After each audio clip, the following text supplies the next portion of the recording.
खुदा से मेरी मुश्किलें बड़ी हैं, ये मुश्किलों से कह दो मेरा खुदा बड़ा है, मेरा खुदा बड़ा है, मेरा खुदा बड़ा है।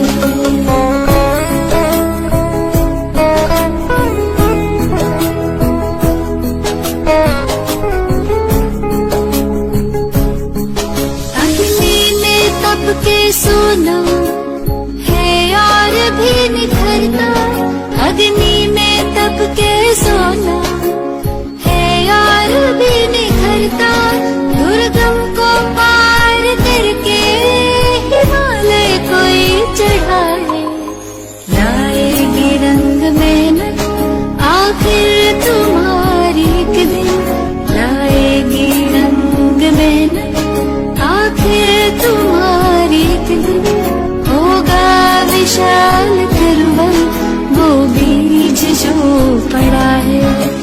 ये मत कहो खुदा से मेरी मुश्किलें बड़ी हैं, ये मुश्किलों से कह दो मेरा खुदा बड़ा है, मेरा खुदा बड़ा है, मेरा खुदा बड़ा है।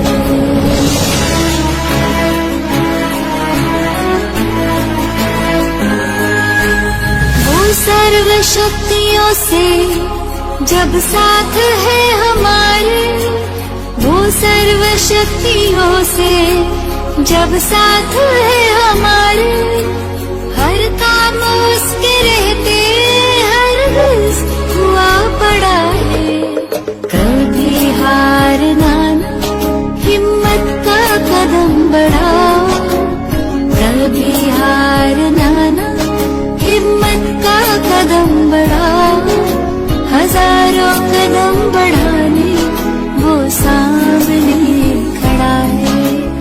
ये मत कहो खुदा से मेरी मुश्किलें बड़ी हैं, ये मुश्किलों से कह दो मेरा खुदा बड़ा है, ये मुश्किलों से कह दो मेरा खुदा बड़ा है, मेरा खुदा बड़ा है, मेरा खुदा बड़ा है, मेरा खुदा बड़ा है। बंदी छोड़ सतगुरु रामपाल जी महाराज जी की जय हो। परमेश्वर की सभी प्यारी आत्माओं को दास का सत्साई। पुण्यात्माओं, पूर्ण परमेश्वर कबीर साहिब जी ने एक बार पुनः कलयुग की इस बिचली पीढ़ी में सतगुरु रूप धारण करके हमें जिस अनमोल सत भक्ति और तत्व ज्ञान से परिचित करवाया है, निसंदेह इस घोर कलयुग में हम सब पर उनकी तरफ से यह असीम अनुकंपा का प्रतीक है, और इस अनुकंपा के लिए हम उस समर्थ परमात्मा का जितना गुणगान करें उतना ही कम होगा। सतगुरु आशीर्वाद से आज हम रक्षा मंत्र के सरलार्थ को समझने की कोशिश करते हैं।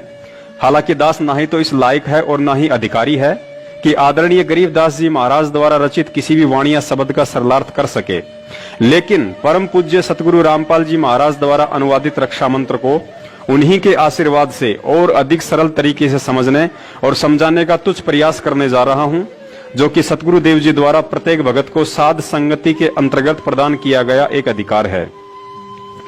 पुण्यात्माओं, असुर निकंदर रमैनी के अंत में 8 पंक्तियों का एक रक्षा मंत्र लिखा हुआ है, जिसमें लिखा है, सतगुरु शरण शरण आई, शरण गए कछु बहने व्यापे, काल जाल भय मिट जाई, रोग शोक जल शिखर न व्यापे, सम्मुख ना ठहराई, भैरगनी तन निकट में आवे, दूरी जात रे गाई, वीर बताल बान न लागे, जम के कोट ढाई, अठनवे पूर्ण मुठ न लागे, उल्ट तई दर खाई, कह कबीर सोई उठ पावे, सुख शब्द मिल जाई, कह कबीर हम जम दल पेला, सतगुरु नाथ दुहाई, बैर करे सोए दुख पावे, सुरत सतगुरु दुहाई, कहे कबीर हम जम दल पेला, सतगुरु नाथ दुहाई।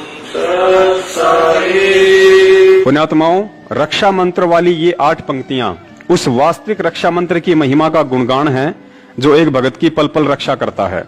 कहने का मतलब ये है कि मुसीबत या संकट के समय भगत की रक्षा ये 8 पंक्तियां पढ़ने या बोलने से नहीं होगी, बल्कि उस वास्तविक रक्षा मंत्र के जाप और भक्ति क्रियाओं को सुचारू रूप से करते रहने से होगी, जिसके विषय में ये 8 पंक्तियां केवल जानकारी दे रही हैं।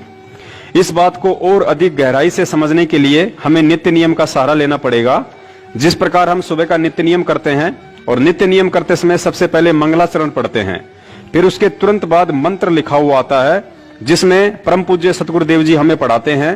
मंत्र अनाहद मंत्र, सुसलाहद मंत्र, अजोख मंत्र, बेसुन मंत्र, निर्वाण मंत्र थीर है।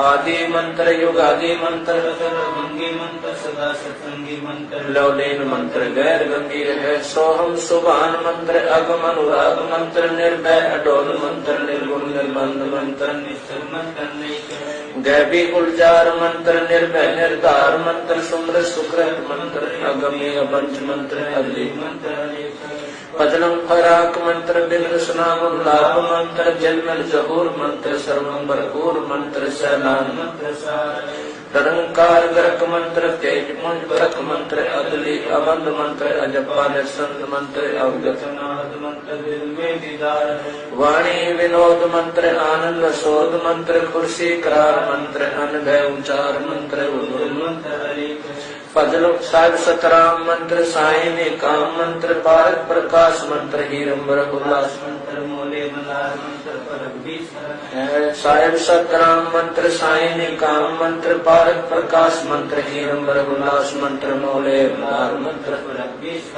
पुण्यात्माओं, अब कोई अनजान व्यक्ति नित्य नियम को पढ़कर कहे कि ये इतने सारे मंत्र वही हैं जो संत रामपाल जी महाराज अपने भक्तों को जाप करने के लिए देते हैं, लेकिन वास्तविकता तो आप और हम ही जान सकते हैं कि ये वो अनमोल मंत्र नहीं हैं जो पूज्य गुरुदेव हमें प्रदान करते हैं, बल्कि यहाँ नित्य नियम वाले ये मंत्र तो उन वास्तविक सत भक्ति मंत्रों की महिमा और महत्वता का कलम तोड़ बखान कर रहे हैं जो हमें गुरुजी नाम दीक्षा के समय देते हैं। यहाँ सिर्फ आदरणीय गरीबदास जी महाराज जी ने हम तुच्छ बुद्धि जीवों को समझाने की कोशिश की है कि हे पुण्यात्माओं, तुम्हें सतगुरुदेव द्वारा जो प्रथम मंत्र और सतनाम दिया जाता है, तुम इन मंत्रों को ऐसे ही मत जानना। ये वो अनमोल मंत्र हैं जो युगों युगांतर बाद कुछ ही सौभाग्यशाली आत्माओं को प्राप्त होते हैं। और फिर हमें ये विश्वास दिलाने के लिए कि यह सप्त गायत्री मंत्र और सतनाम कितना अनमोल है, कुछ इस तरह बताया। अनाहद मंत्र अर्थात नाम दीक्षा के वक्त सतगुरु हमें जो मंत्र देते हैं उसकी कोई अनाहद यानी सीमा नहीं है, चाहे कितना ही जाप क्यों ना करो। सुख सलाहद मंत्र अर्थात यह अनमोल मंत्र सदैव सुख प्रदान करने वाला है। अजोख मंत्र अर्थात यह अनमोल मंत्र इस सृष्टि में अद्वितीय है, इसके समान दूसरा अन्य कोई मंत्र नहीं है जो शरीर कमलों में विराजमान 5 प्रधान देवताओं ब्रह्मा विष्णु महेश गणेश और दुर्गा जी का ऋण उतारने में सक्षम हो। बेसुन मंत्र अर्थात जिस मंत्र को आपने आज से पहले कभी किसी से नहीं सुना हो, यह बिल्कुल नूतन यानी नया मंत्र है। इसे केवल स्वयं परमेश्वर कबीर साहिब ही सतगुरु रूप में आकर विशेष आत्माओं को सुनाते हैं, इसलिए इसे बेसुन मंत्र भी कहा जाता है। निर्वाण मंत्र थीर है अर्थात इस मंत्र के जाप से थीर यानी स्थायी और निर्वाण यानी मोक्ष प्राप्त हो जाता है। आदि मंत्र युगादि मंत्र, इस मंत्र को आदि मंत्र इसलिए कहा जाता है क्योंकि यह मंत्र सृष्टि की आदि यानी शुरुआत से ही प्रचलित है। और युगादि मंत्र इसलिए कहा जाता है क्योंकि प्रत्येक युग की आदि यानी शुरुआत में परमेश्वर कबीर साहिब जी सतगुरु रूप में आकर अपनी आत्माओं को यह मंत्र प्रदान करते हैं। अचल अभंगी मंत्र अर्थात यह मंत्र अचल है, स्थायी है, इसमें कभी भी परिवर्तन नहीं होता है। और अभंगी इसलिए है क्योंकि यह कभी भी भंग यानी खंड नहीं होता है। सोहम सुभान मंत्र अर्थात आदरणीय गरीबदास जी महाराज जी ने बताया कि यह सोहम नाम का मंत्र विशेष कल्याणकारी मंत्र है। अगम अनुराग मंत्र अर्थात इस कल्याणकारी सोहम से आगे का जो सारनाम है वह अगम अनुरागी यानी अक्षर पुरुष से आगे पूर्ण परमात्मा में विशेष प्यार जगाने वाला मंत्र है। निर्भय अडोल मंत्र अर्थात यह मंत्र जीव को निर्भय बनाता है तथा अडोल यानी कि जीव को भक्ति मार्ग से डगमग नहीं होने देता है। इस वास्तविक भक्ति मंत्र की प्राप्ति के पश्चात जीव को अनेकों चमत्कार होते हैं जिस कारण साधक दृढ़ रहता है। निर्गुण निर्बंध मंत्र निश्चल मंत्र नेक है निर्गुण अर्थात दिखने में व्यक्ति को लगता है जैसे यह कोई नकली मंत्र है, लेकिन यह तो निर्बंध अर्थात काल का बंधन समाप्त करने वाला और सत्यलोक में निश्चल यानी कि स्थायित्व प्रदान करने वाला नेक अर्थात शुभ मंत्र है। गैबी गुलजार मंत्र अर्थात सत भक्ति का यह गैबी गुलजार यानी कि गुप्त मंत्र है, जो विशेष आत्माओं को स्वयं परमेश्वर ही आकर बताते हैं। निर्भय निराधार मंत्र, निराधार अर्थात जिस साधक का सब कुछ लूट चुका हो, जिसका कोई आधार यानी सहारा ना बचा हो, उस साधक को यह मंत्र हिम्मत, हौसला और लाभ देकर निर्भय बनाता है। सुमृत सुकृत मंत्र अर्थात जो इस नाम का सुमरन करते हैं उनके सभी कार्य सिद्ध होते हैं। अग्नि अबंध मंत्र अर्थात जो इस मंत्र का जाप करते हैं वे अग्नि अर्थात गम रहित होकर मुक्त हो जाते हैं। अदली मंत्र अलेख है। अदली अर्थात यह न्यायकारी मंत्र है जो पूर्ण परमेश्वर द्वारा न्याय करके अर्थात दूध और पानी को छानकर यानी निर्णय करके दिया गया मंत्र है। और अलेख का मतलब है कि यह मंत्र चारों वेदों में ना होकर केवल परमेश्वर के तत्व ज्ञान में ही है। अतः प्रचलित चारों वेदों में कहीं भी इसका लेख ना होने के कारण इसे अलेख मंत्र भी कहा गया है। फजलम फराक मंत्र अर्थात पूर्ण परमात्मा कबीर साहिब जी द्वारा दिया गया यह मंत्र साधक को परमात्मा के फजल अर्थात रहम के काबिल बनाता है। और फराक यानी कि इस मंत्र के जाप से साधक का परमात्मा से अटूट प्रेम हो जाता है। बिन रसना गुणलाप मंत्र अर्थात इस सतनाम मंत्र का बिना जिव्या हिलाए जाप करना होता है। अर्थात यह मंत्र श्वास श्वास के माध्यम से साधक को परमात्मा के गुणों की याद दिलाता है। झिलमिल जहूर मंत्र अर्थात यह मंत्र साधक को परमात्मा का वह झिलमिल करता हुआ प्रकाश में लोक प्राप्त करवाता है, जिसमें झिलमिल झिलमिल रोशनी का जहूर अर्थात नजारा है। सर्वंग भरपूर मंत्र अर्थात यह मंत्र उस सर्वंग परमात्मा की याद दिलाता है जिसकी शक्ति सृष्टि के कण कण में व्याप्त है। सैलान मंत्र सार है अर्थात जो साधना परमेश्वर कबीर साहिब जी ने बताई है उस साधना के मंत्र सर्व सुखदायक व वास्तविक हैं।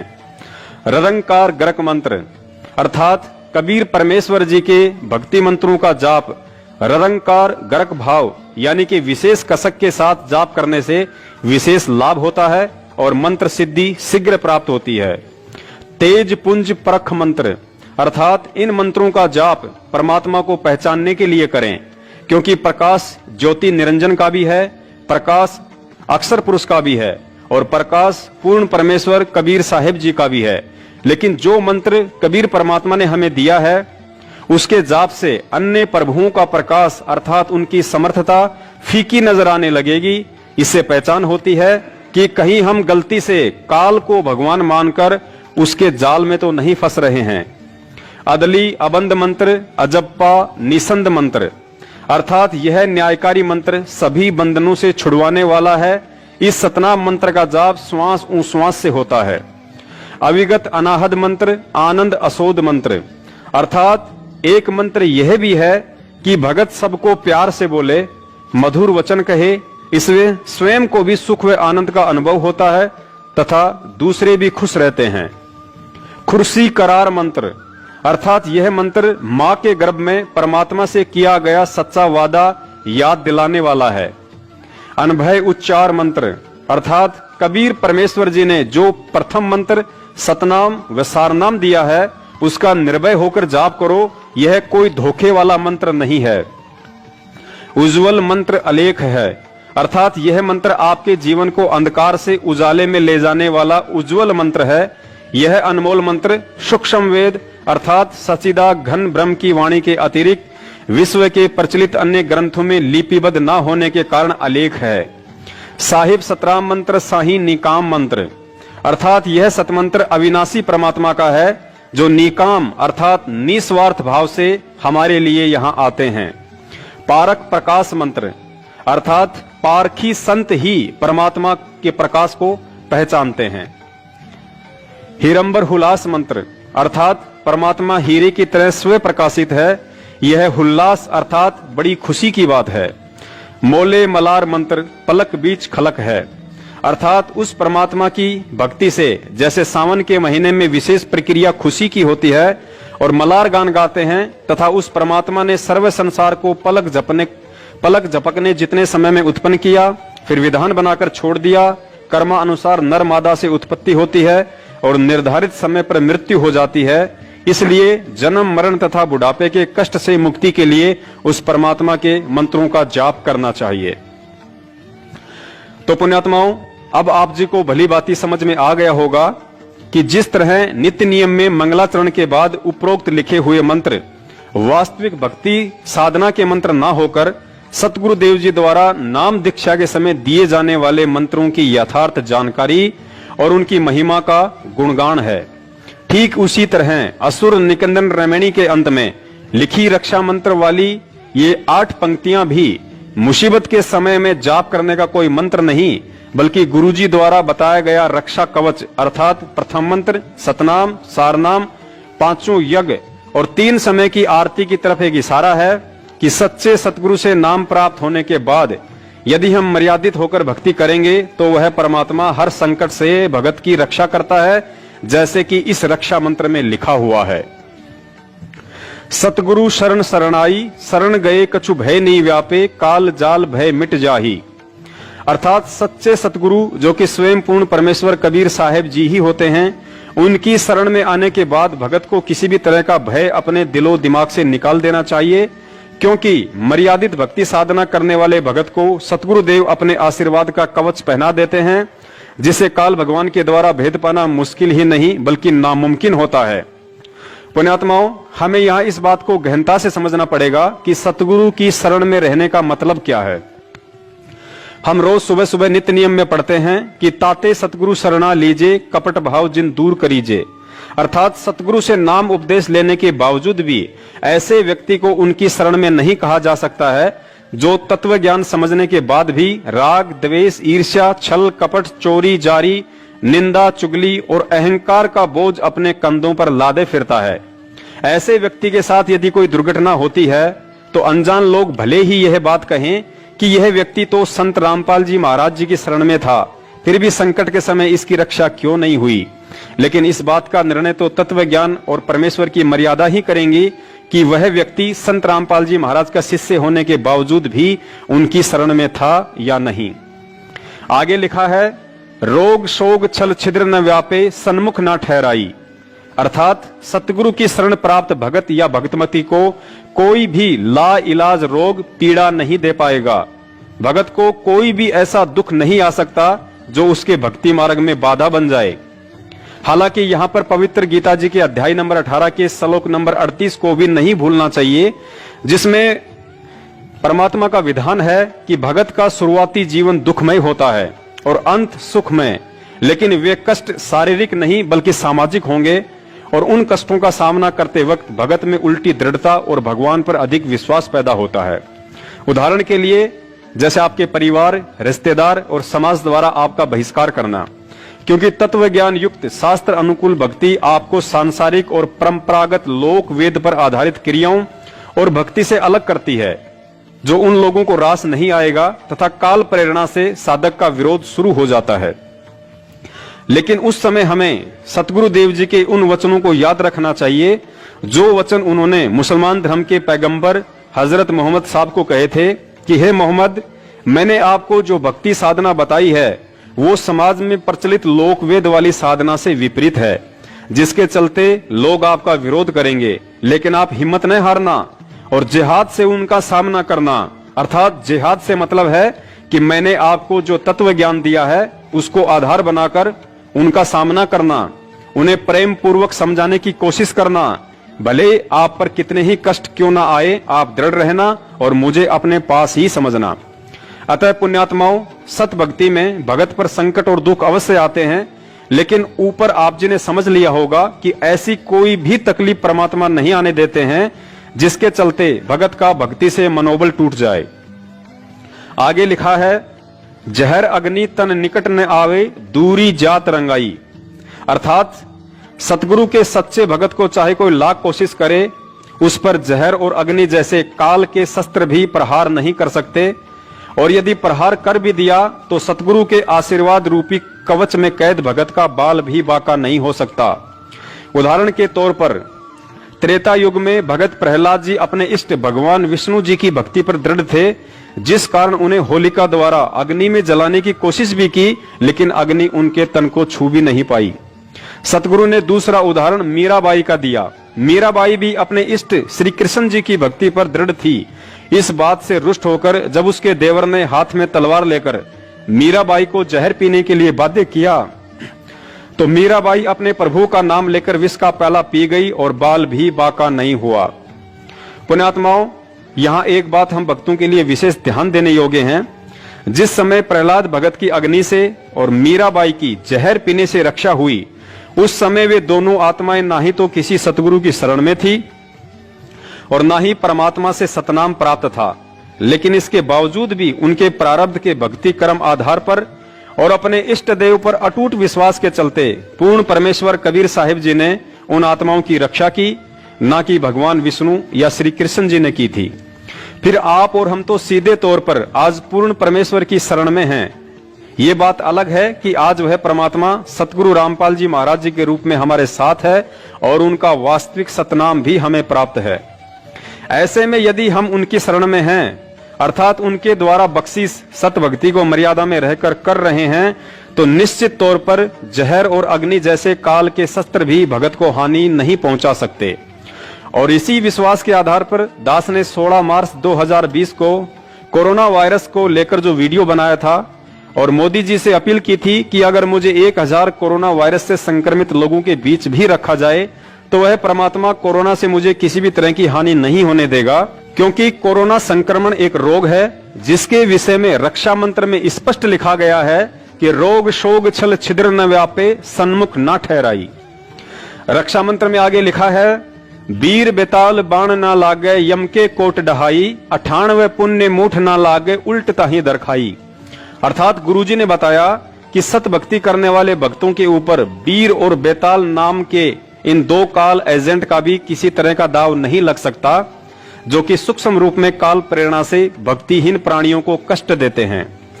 इसके अलावा गुरुजी ने बताया कि 98 प्रकार के जंत्र मंत्र होते हैं जिनके द्वारा भक्तिहीन प्राणियों को दुखी किया जाता है। अगर मेरे भगत के ऊपर उन जंत्र मंत्रों का प्रयोग भी किया गया तो वह दाव उल्टा उसी व्यक्ति को दुखदाई होगा और भगत की रक्षा होगी। आगे लिखा है, बैर करे सो ही दुख पावे, सुरती शब्द मिल जाही, कहें कबीर हम जमदम पेल्या, सतगुरु लाख दुहाई। अंत में सतगुरुदेव जी ने बताया, यदि मेरे भगत से कोई राग द्वेष या ईर्ष्या भाव रखेगा तो वह स्वयं ही दुखी रहेगा और मेरे भगत की भक्ति बढ़ेगी। शब्द में सुरती अर्थात नाम मंत्र में भगत का और अधिक विश्वास बढ़ेगा। कबीर साहिब जी कहते हैं कि मेरे नाम के आगे यमदूतों के दल डरकर भाग खड़े होते हैं। इस बात को मैं सतगुरु की दुहाई देकर कहता हूं। और पुण्यात्माओं, इसके अलावा वैसे भी सतगुरुदेव जी ने हमें समझाया कि मुसीबत के समय आपने यदि प्रथम मंत्र मिला हुआ है तो उसका जाप, सतनाम मिला हुआ है तो सतनाम का, और सारनाम मिला हुआ है तो उसी का जाप करना है, ना कि अन्य कोई तरीका अपनाना है। अतः स्पष्ट है कि असुर निकंदन रमेणी वाला रक्षा मंत्र किसी मुसीबत के समय जाप करने का नहीं है और ना ही वास्तविक मंत्रों को छोड़कर उसे पढ़ने से भगत की रक्षा हो पाएगी। तो पुण्यात्माओं, परम पूज्य सतगुरु रामपाल जी महाराज जी के आशीर्वाद से आज हमने बहुत ही सरल तरीके से रक्षा मंत्र तथा नाम दीक्षा मंत्रों की महिमा और महत्वता के विषय में विशेष जानकारी हासिल की। किसी भी तरह की शाब्दिक या आर्थिक त्रुटि के लिए दास सतगुरुदेव जी से क्षमा प्रार्थी है। दास का अगला वीडियो आगामी 8 सितंबर 2020 को आने वाले सतगुरु प्रगट दिवस को लेकर होगा।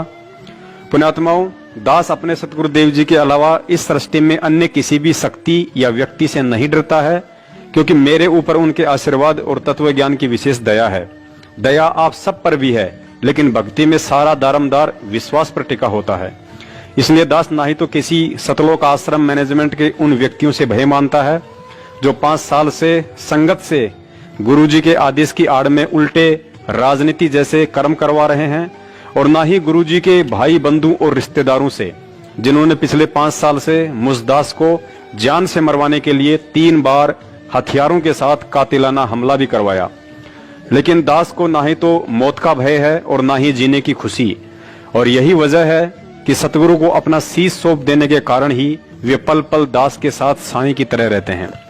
आप इन वीडियो को देखें या ना देखें, इन्हें आगे शेयर करें या ना करें, लेकिन दास तत्व ज्ञान आधार से अपना शिष्य धर्म निभाता आ रहा है और निभाता रहेगा। सत साहिब, बंदी छोड़ सतगुरु रामपाल जी महाराज की जय हो।